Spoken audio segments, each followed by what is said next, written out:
అందరికీ నమస్కారం. సగినేటిపల్లి మండలం సగినేటిపల్లి లంకలో మార్గాని నీలిమ అనే క్యాన్సర్ పేషెంట్ సుమారు 24 సంవత్సరాలు.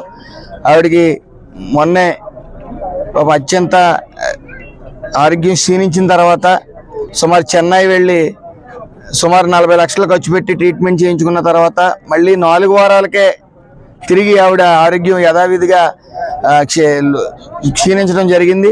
మళ్ళీ మరొకసారి 20 నుంచి 40 లక్షలు అవుతుందని చెప్పి అదే హాస్పిటల్కి మళ్ళీ వెళ్లాల్సి వచ్చిన పరిస్థితిలో ఇప్పుడు గ్రామస్తులతో పాటు గల్ఫ్ సెట్టిపల్లి యువశక్తి కేవలం గల్ఫ్ సెట్టిపల్లి యువశక్తి తొలి కార్యక్రమంగా ఈ సంవత్సరం సుమారు 50,000 రూపాయలు ఈ పేషెంట్కి అందజేయడం జరిగింది.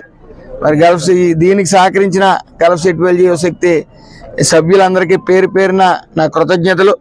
ఇలా సేవాభావంతో సుమారు నిరంతరం సేవా కార్యక్రమాలతో ముందుకెళ్తున్న గల్ఫ్ సెట్టిపల్లి యువశక్తి సభ్యులందరికీ నా ప్రత్యేక నమస్కారాలు. ఇలాగే సేవాభావంతో మరిన్ని పేద కుటుంబాలని ఆదుకోవాలని మనస్ఫూర్తిగా కోరుకుంటా ఉన్నాను. అదేవిధంగా ఈ యొక్క ట్రీట్మెంట్ నిమిత్తం మొన్న ఏదైతే 20 నుంచి 40 లక్షలు తీసుకున్నారో మళ్ళీ 4 వారాల్లోనే ఆవిడ ఆరోగ్యం యథావిధిగా క్షీణించడం జరిగింది.